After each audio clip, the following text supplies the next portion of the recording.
어슴푸레한 저녁, 몇 리를 걸어도 사람의 그림자 하나 찾아볼 수 없는 무인지경인 산골짝 비탈길. 여우의 밥이 다 되어버린 해골덩이가 똘똘 구는 무덤 옆. 혹은 비가 축축이 뿌리는 버덩에 다 쓰러져가는 물레방앗간. 또 혹은 몇백 년이나 묵은 듯한 우중충한 늪가. 거기에는 흔히 도깨비나 귀신이 나타난다 한다. 그럴 것이다. 고요하고 축축하고 우중충하고. 그리고 그것이 정책일 것이다. 그러나 나는 아직도 그런 곳에서 그런 것을 본 적은 없다. 따라서 그런 것에 관하여서는 아무 지식도 가지지 못하였다. 하나 나는 자랑이 아니라 더 놀라운 유령을 보았다. 그리고 그것이 적어도 문명의 도시인 서울이니 놀라웠단 말이다. 나는 그래도 문명을 자랑하는 서울에서 유령을 목격하였다. 거짓말이라고? 아니다. 거짓말도 아니고 환영도 아니었다. 세상 사람이 말하여 유령이라는 것을 나는 이 두 눈을 가지고 확실히 보았다. 어떻든 길게 말할 것 없이 다음 이야기를 읽으면 알 것이다.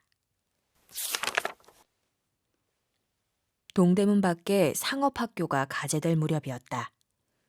나는 날마다 학교 집터에 미쟁이로 다니면서 일을 하였다.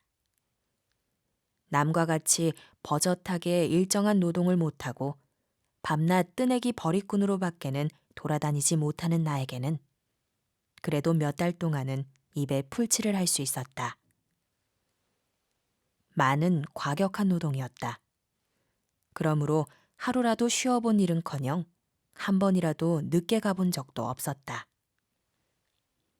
원수같이 지글지글 타내리는 여름 태양 아래에서 이른 아침부터 저녁 때까지 감독의 말 한마디 거슬리는 법 없이 고분고분히 일을 하였다. 채로 모래를 쳐라. 불같은 태양 아래에 새까맣게 타는 석탄으로 놀이를 끓여라. 시멘트에다 모래를 섞어라. 그것을 놀이로 반죽하여라 하여 쉴 새 없는 기계같이 휘돌아쳤다. 그 열매인지 선물인지는 알 수 없으나 우리들이 다지는 시멘트가 몇백 간의 벌집 같은 방으로 변하고 친구들의 쨍쨍 울리는 끌소리가 여러 층의 웅장한 건축으로 변함을 볼 때에 미상불 우리의 위대한 힘을 또 한 번 자랑하지 않을 수 없었다. 어리석은 미련둥이들이라 어떻든 콧구멍이 다 턱턱 막히는 시멘트 가루를 전신에 보얗게 뒤집어 쓰고 매캐한 노린 냄새와 더구나 전신을 한바탕 쪽 씻어내리는 땀 냄새를 맡으면서 온종일 들볶아치고 나면 저녁물에는 정말이지 전신이 나른하였다. 그래도 집안 식구들을 생각하고 끼니거리를 생각하면 마지막 힘이 났다. 일을 마치고 정신을 가다듬어 가지고 1인 감독의 집으로 간다. 삭전을 얻어가지고 그 길로 바로 술집에 가서 한 잔 빨고 나면 그제야 겨우 제 세상인 듯 싶었던 것이다. 술. 사실 술처럼 고마운 것은 없었다. 버쩍버쩍 상하는 속, 말할 수 없는 피로를 잠시라도 잊게 하는 것은 그래도 술의 힘이었다. 그날도 나는 술김에 얼근하였었다. 다른 때와 같이 역시 맨 꽁무니에 떨어진 김서방과 나는 삭전을 받아들고 나서자마자 행길 옆 술집에서 만판 먹어댔다. 술집을 나와 보니 벌써 밤은 꽤 저물었었다. 잠을 자도 한잠 너그러지게 잤을 판이었다. 잠이라니 말이지 종일 피곤하였던 판에 주기조차 돌아놓으니 사실이지 글자대로 눈이 스르르 내리감겼다. 김서방과 나는 즉시 잠자리로 향하였다. 잠자리라니 보들보들한 아름다운 계집이 기다리고 있는 분홍 모기장 속 두툼한 요 위인 줄은 알지 말아라. 그렇다고 어두침침한 행랑방으로 알라는 것도 아니다. 비록 빈대는 뜯길망정 어두침침한 행랑방 하나 나에게는 없었다. 단지 내 몸뚱이 하나인 나는 서울 안을 못 돌아다닐 데 없이 돌아다니면서 노숙을 하였던 것이다. 그래도 그것이 여름이었으니 말이지 겨울이었던들 꼼짝없이 얼어 죽었을 것이다. 따라서 세상에 못 볼 것을 다 보고 겪어왔었다. 참말이지 별별 야릇하고 말 못할 일이 많았다.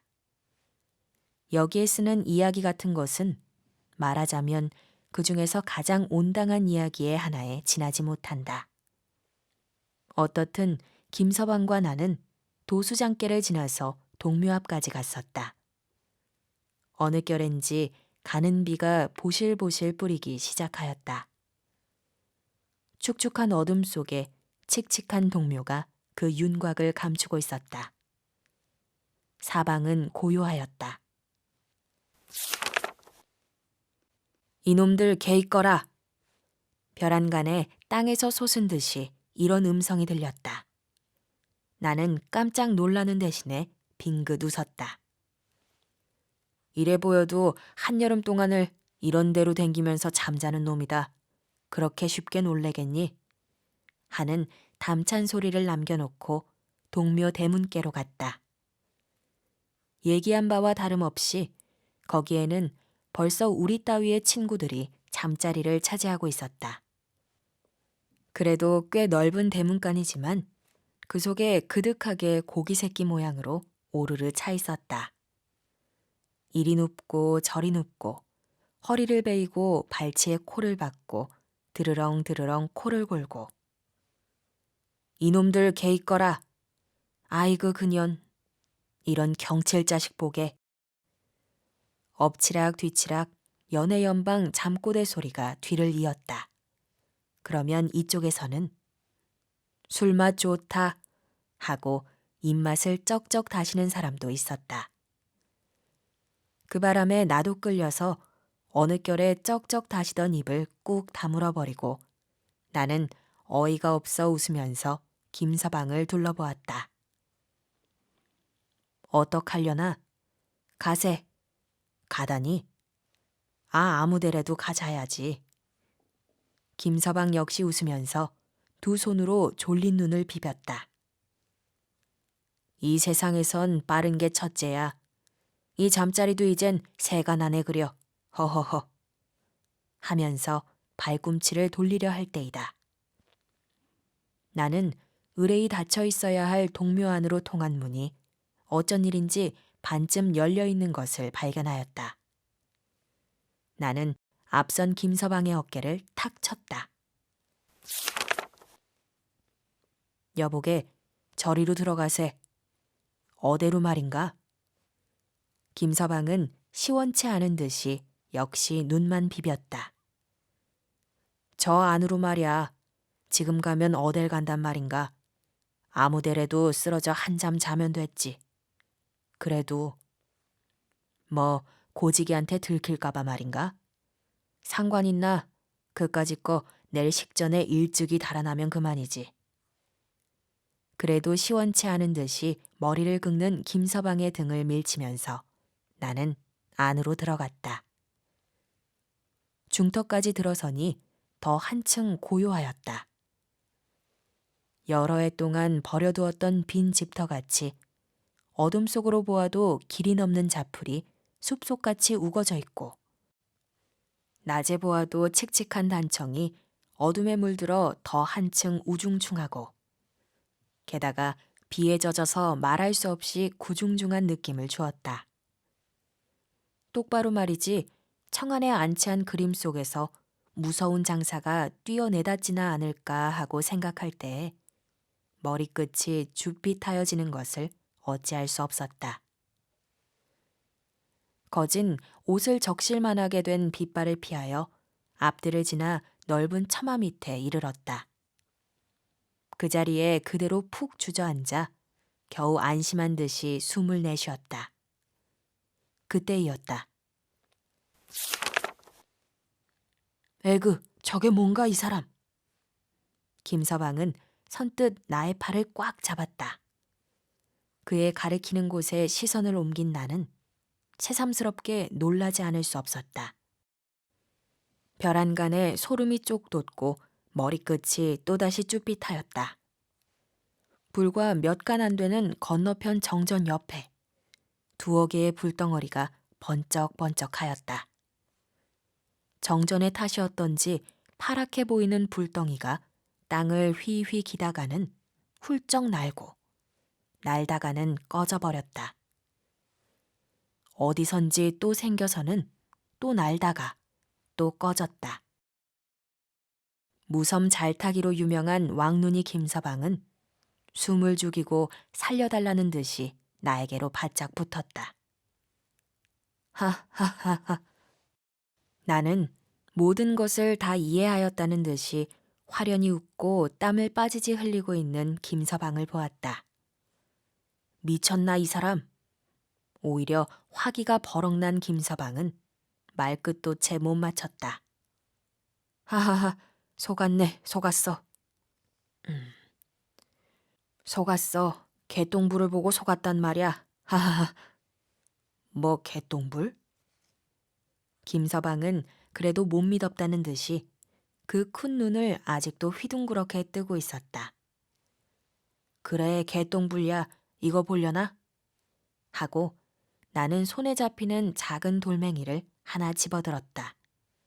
그리고 두어 걸음 저벅저벅 뜰 앞까지 나가서 역시 반짝거리는 개똥불을 겨누고 돌을 던졌다. 하나, 나는 짜장 놀랐다. 돌을 던지면 헤어져야 할 개똥불이 헤어지긴커녕 요번에는 도리어 한 군데 모여서 움직이지도 않고 그 무슨 정세를 살피는 듯이 고요히 이쪽을 노리고 있지 않은가. 나는 또 숨을 죽이고 그곳을 들여다보았다. 오, 그때의 나는 더 놀라운 것을 발견하였다. 꺼졌다 또 생긴 불에 비쳐 헙수룩한 산발과 똑똑지 못한 희끄무레한 자태가 완연히 드러났다. 그제야 흥흥 하는 후렴없는 신음소리조차 들려오는 줄을 알았다. 에그머니. 나는 순식간에 달팽이같이 오물어쳤다. 그리고 또 부끄러운 말이지만 겨우 정신을 차렸을 때에 나는 동묘박 버드나무 밑에 쓰러져 있는 내 자신을 발견하였다. 사실 꿈에서나 깨난 듯하였다. 곁에는 보나 안 보나 파랗게 질린 김서방이 신장대 모양으로 벌벌 떨고 있었다. 밤이 이슥하였는데 집으로 돌아가기도 무엇하니 나머지 밤을 동대문께 가서 새우자고 김서방이 재언하였다. 비는 여전히 뿌리고 있었다. 뒤에서 무어가 쫓아오는 듯하여 연해연방 뒤를 돌려보면서 큰 행길에 나섰을 때에는 파출소 붉은 전등만 보아도 산 듯 싶었다. 허둥허둥 동대문 담 옆까지 갔었다. 고요한 담 밑에는 아무것도 없었다. 모든 것을 집어삼킨 캄캄한 어둠 밖에는 물론 파란 도깨비불도 없다. 애초에 이리로 왔더라면 아무 일도 없었을걸. 후회 비슷하게 탄식하고 어디가 어딘지 분간할 수 없어서 에라 아무데나 하고 그 자리에 푹 주저앉았다. 하자 나는 놀라기 전에 갓잎이 싸늘해졌다. 도톨도톨한 조약돌이나 그렇지 않으면 축축한 흙이 깔려 있어야만 할 엉덩이 밑에 하나님 맙소서 나는 부드럽고도 물큰한 촉감을 받았다. 뿐이 아니다. 버들컹 하는 동작과 함께 날카로운 소리가 독살스런 땡비같이 나의 귀를 툭 쏘았다.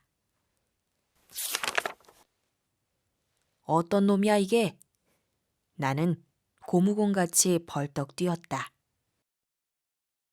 그리고는 쏜살같이 주랭랑을 놓았다. 김서방도 내 뒤에서 헐레벌떡거렸다. 제발 사람을 죽이지 마라. 김서방은 거의 울음겨운 목소리로 부르짖었다. 이놈의 서울이 사람 사는 곳이 아니고 도깨비굴이었든가. 나 역시 나중에는 맡길 데 없는 분기가 솟아올랐다. 그러나 또 한편으로는 한없이 어리석고 못생긴 우리의 꼴들을 비웃고도 싶었다.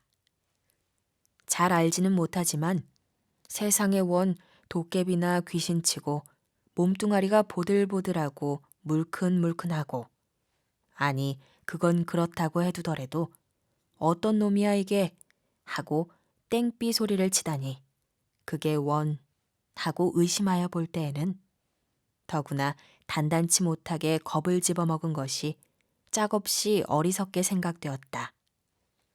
그렇다고 그 자리에서 또 발을 돌려 그 정체를 탐지하러 갈 용기가 있었느냐 하면 그렇지도 못하였다.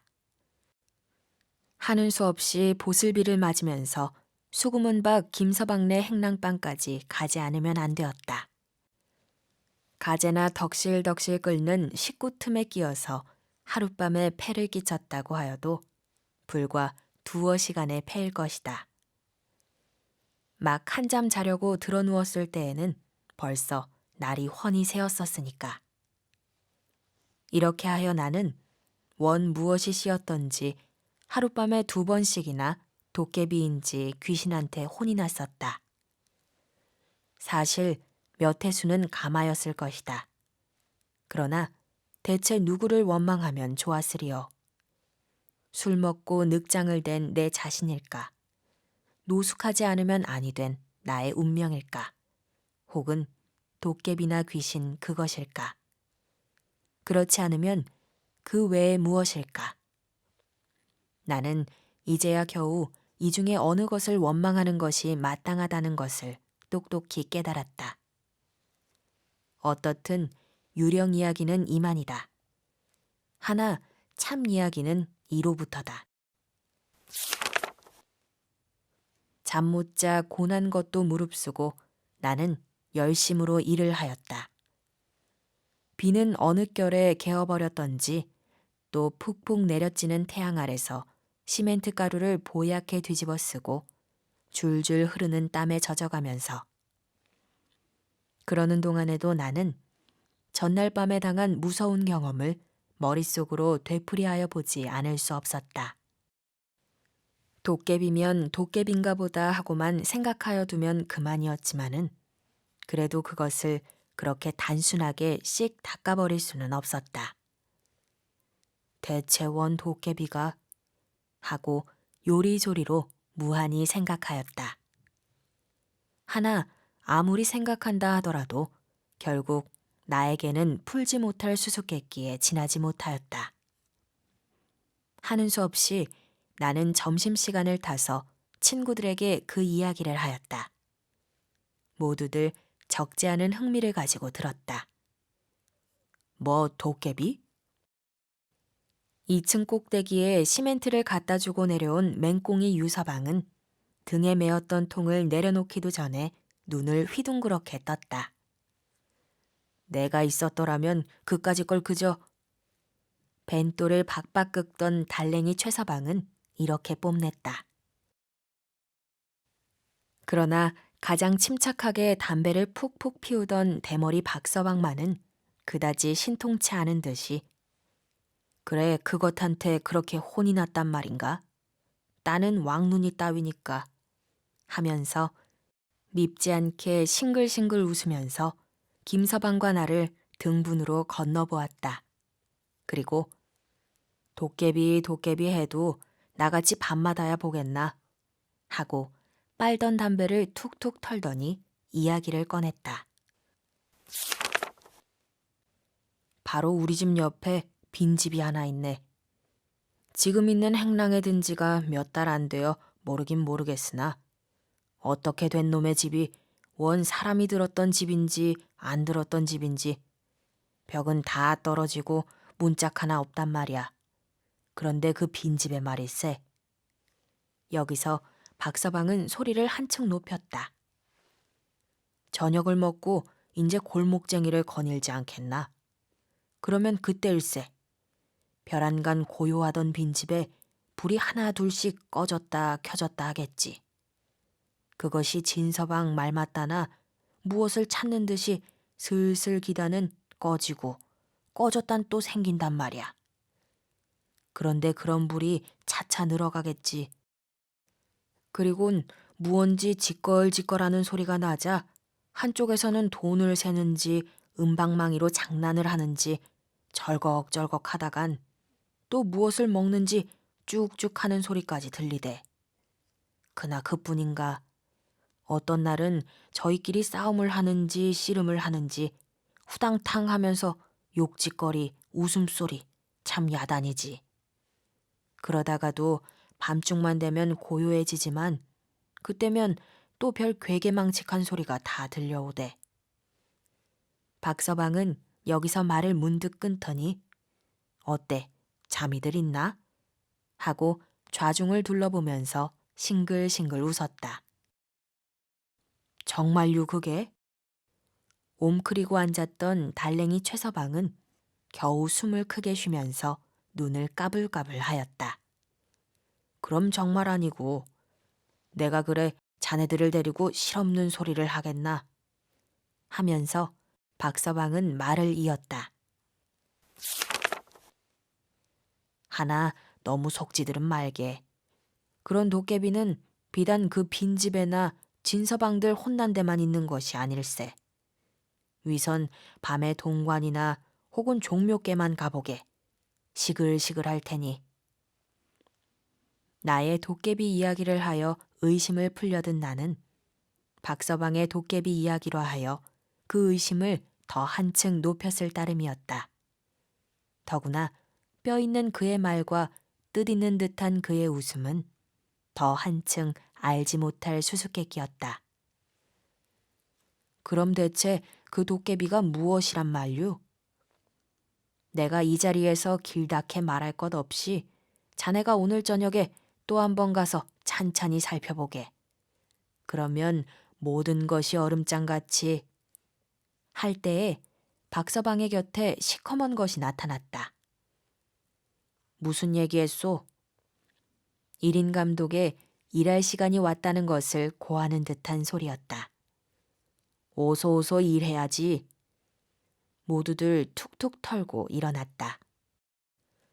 나도 하는 수 없이 박서방에게 더 캐묻지도 못하고 자리를 일어나서 나 맡은 일터로 갔다. 그날 저녁이다. 결국 나는 또 한 번 거기를 가보기로 작정하였다. 물론 김서방은 뺑소니를 치고 나 혼자다. 뻔히 도깨비가 있는 줄 알면서 또 가기는 사실 속이 캥겼다. 하나 또 모든 의심을 풀어버리고 그 진상을 알려하는 나의 욕망은 그보다 크면 컸지 결코 적지는 않았다. 나는 장차 닥쳐올 모험에 가슴을 벌떡이면서 발에다 용기를 주었다. 그까짓 거 여차직하면 이걸로 하고 손에 든 몽둥이를 번쩍 들 때에 나는 저절로 흘러나오는 미소를 금할 수 없었다.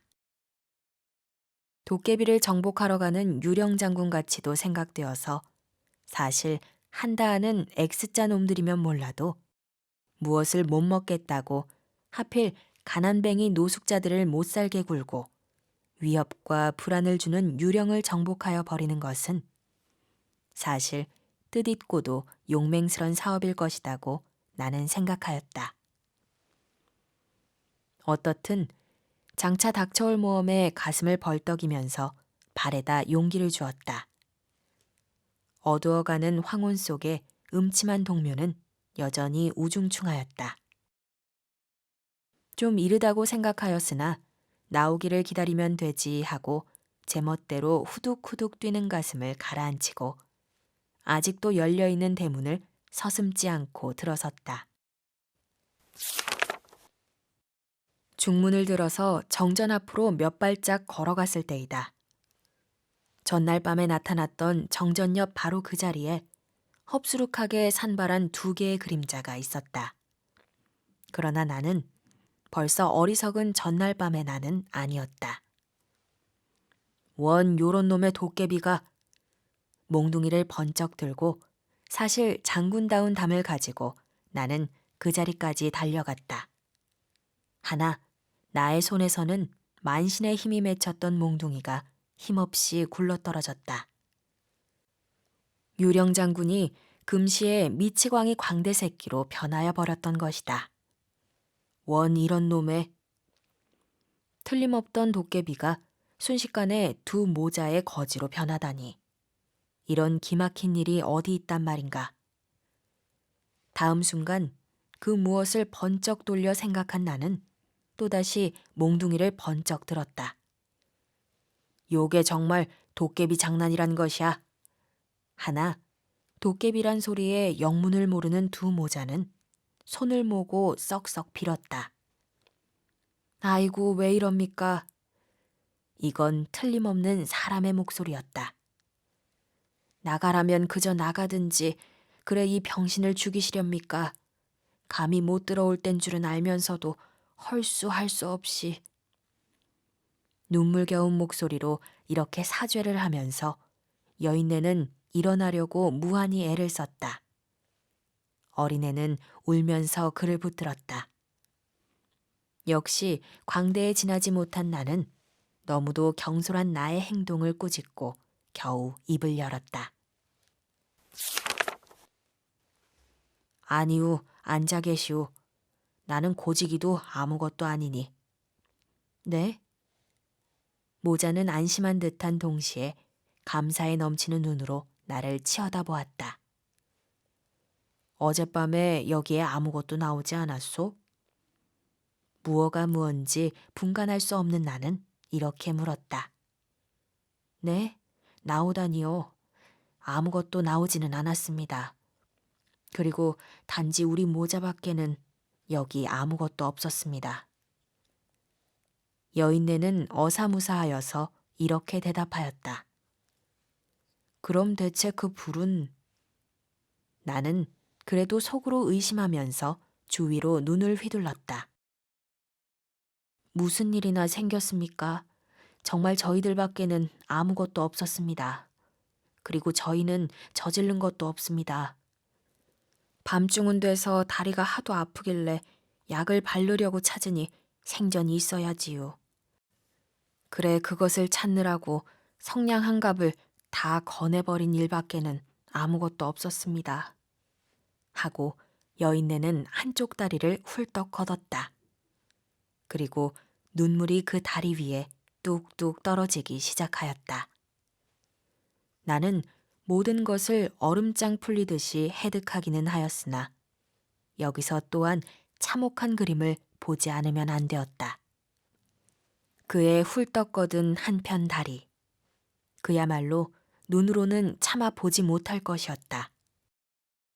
발목은 끊어져 달아나고 장단지는 나뭇개비같이 마르고 채 아물지 않은 다리가 시퍼렇게 질려 있었다. 그놈의 원수의 자동차. 그나마 얻어먹지도 못하게 이렇게 병신을 만들어 놓고. 여인네는 울음에 느끼기 시작하였다. 자동차예요? 네, 공원 앞에서 그놈의 자동차에. 나는 문득 어슴푸레한 나의 기억의 한 귀퉁이를 번개같이 되풀이하였다. 달포전 어느 날 밤이었다. 그날도 나는 이유 없이가 아니라 바로 말하면 바람 쏘이러 밤장안을 헤매고 있었다. 장안의 여름밤은 아름다웠다. 낮 동안에 이글이글 타는 해의 익은 몸뚱아리에 여름밤은 둘없이 고마운 선물이었다. 여름의 장안 백성들에게는 욱신욱신한 거리를 고무풍선같이 떠다니는 파라솔이 있고 땀을 들여주는 선풍기가 있고 타는 목을 식혀주는 맥주 거품이 있고 은접시에 담긴 아이스크림이 있다. 그리고 또 산차고 물 맑은 피서지 산방이 있고 서광사가 있고 인천이 있고 원산이 있다. 그러나 그런 것은 꿈에도 못 보는 나에게는 머루알빛 같은 밤하늘만 치어다보아도 차디찬 얼음 냄새가 흘러오는 듯하였다. 이것만 하더라도 밤장안을 헤매이는 것은 무의미한 일은 아니었다. 게다가 무엇보다도 거리 위에 낫거미 새끼같이 흩어진 계집의 얼굴은 사려분 냄새만 맡을 수 있는 것만 하여도 사실 밤장안을 헤매이는 값은 훌륭히 될 것이었다. 그러나 장안의 여름밤을 아름다운 꿈으로만 생각하는 것은 큰 실수이다. 거기에는 생활의 무거운 짐이 있다. 잔치집 마당같이 들볶아치는 야시에는 하루면 24시간에 끊임없는 생활의 지긋지긋한 그림이 벌려져 있었다. 거기에는 낮과 다름없이 역시 부르짖음이 있고 싸움이 있고 땀이 있었다. 그러나 아무튼지간에 가슴을 씻겨주는 시원한 맛은 싫은 것은 아니었다. 여름밤은 아름다웠다. 그런 고로 나는 공원 앞 큰 행길 옆에 사람이 파도를 일으키면서 요란히 수물거리는 것은 구태여 볼 것 없이 술김에 얼근한 주객이나 그렇지 않으면 야시의 음악가 깽깽이 타는 친구를 둘러싸고 있는 것이려니 생각하고 여름밤이니까 혼자 중얼거리면서 무심코 그곳을 지나려 하였다. 그러나 사람들의 수물거리는 품이 주정꾼이나 혹은 깽깽이군의 경우와는 달랐다. 그리고 무엇보다도 노자 노자 젊어 노자 먹고 마시고 만판 노자 하는 주객의 노래는 안 들렸다. 그렇다고 밤사람을 취하게 하는 아름다운 깽깽이 노래도 들려오지는 않았다. 그러면 대체 나의 발길은 부지중에 그리고 향하였다. 뭐? 겨우 요술꾼 약장수야? 나는 거의 실망에 가까운 어조로 이렇게 중얼거리고 대수롭지 않은 듯이 발길을 돌이키려 할 때이다. 사람들의 수물거리는 틈으로 나는 무서운 것을 보았다. 군중의 숲에 쌓여서 안 보이던 한 채의 자동차와 그 밑에 깔린 여인네 하나를 보았다. 바퀴 밑에는 선열이 임리하고 그 옆에는 거지아이 하나가 목을 놓고 울면서 쓰러져 있었다. 자동차 안에는 하고 보니 아니나 다를까 불량배와 기생년들이 그득하였다. 오라질년 놈들. 자동차를 타니 신이 나서 사람까지 치니 원 끔찍도 해라. 이런 말마디를 주우면서 나는 어느 결에 그 자리를 밀려져 나왔었다. 그래, 당신이 나는 되풀이하던 기억의 끝을 문득 돌려 이렇게 물었다. 네, 그렇답니다. 달포 전에 그 원수의 자동차에 치여가지고 병원엔지 무엔지를 끌고 가니 생전 저 어린 것이 보고 싶어 견딜 수 있어야지요. 그래, 한 달도 채 못 돼 되로 나오지 않았어요. 그랬더니 이놈의 다리가 또 아프기 시작해서 100일 수 있어야지요. 다리만 성하문야 그래도 돌아댕기면서 얻어먹을 수는 있지만 여인네는 차마 더 볼 수 없는 다리를 두 손으로 만지면서 울음에 느꼈다. 나는 그의 과거를 더 캐물으려고도 하지 않았다.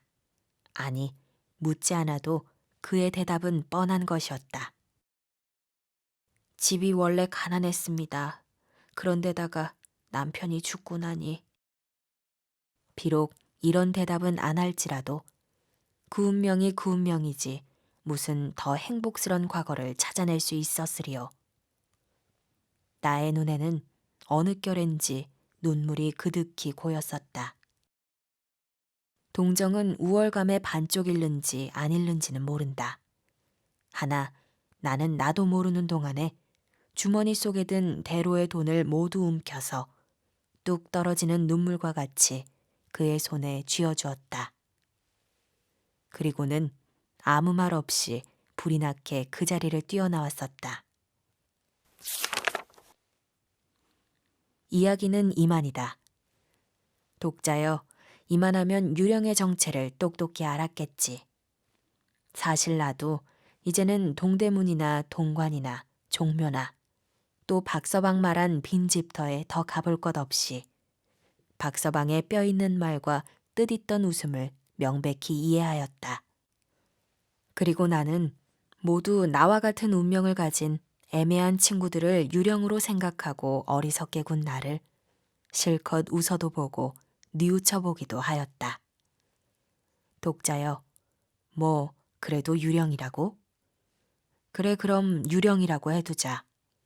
그렇게 말하면 사실 유령일 것이다. 살기는 살았어도 기실 죽어있는 셈이니. 어떻든 유령이라고 해두고 독자여 생각하여 보아라. 이 서울 안에 그런 유령이 얼마나 많이 늘어가는가를.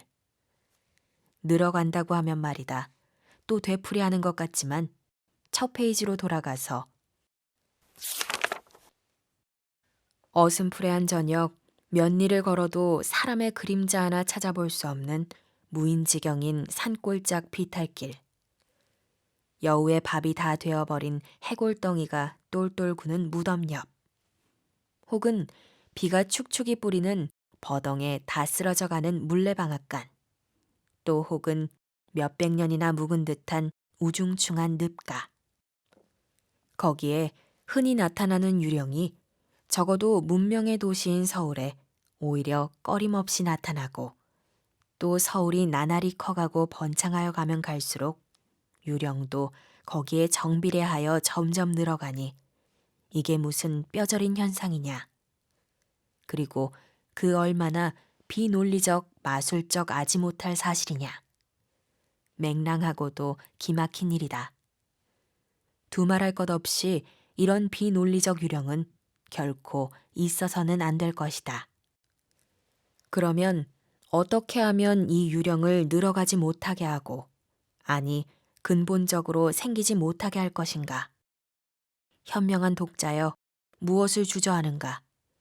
이 중하고도 큰 문제는 독자의 자각과 지혜와 힘을 기다리고 있지 않은가?